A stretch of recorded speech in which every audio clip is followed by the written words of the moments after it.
Here I have designed an Arduino system. Here you can see there's a potentiometer connected to pin A0 of the Arduino, and there's a LED lamp on pin number 13 of Arduino. Now the code I have written is something like this. Whenever the A0 pin reaches a voltage of 4 volt or above, the LED turns off. This is not the basic system. The basic system is the data acquisition system that I have designed using Visual Studio 2012 and C# Windows Form application. Here you can see that Arduino Uno is connected on pin number on COM3 serial port. So here's my Visual Studio application, and let's start it. Now this is the GUI.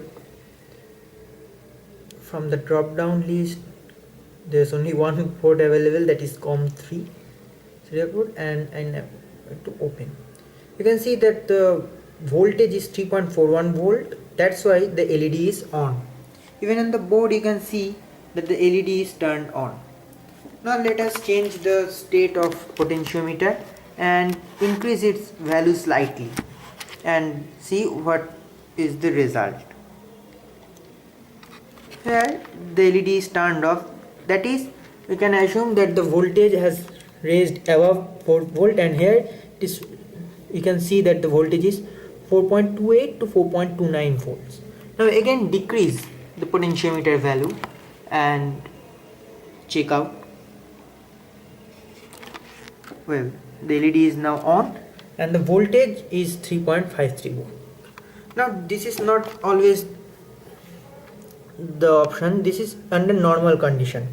Now there may rise cases where we need to override the normal operation, and you can see that on is off.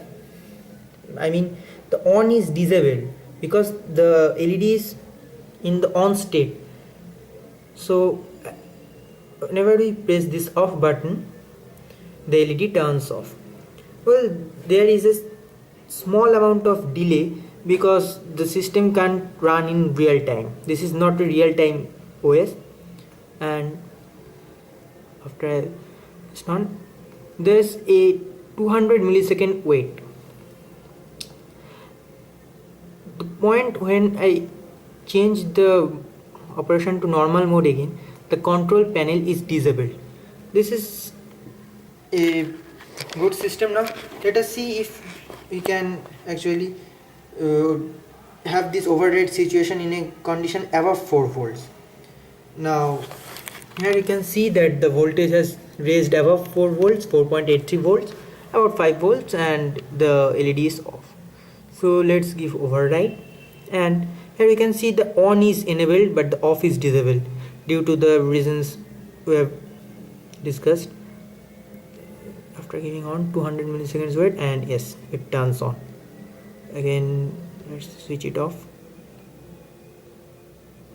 and during this condition the change in potentiometer does not affect the LED. You can see I'm turning, decreasing the potentiometer. Here I can see that 1.35, but the LED is still off. Now let's jump back to the normal condition again, and after a 200 millisecond of wait, well, the LED has turned on at 1.34 volts. Thank you. Now closing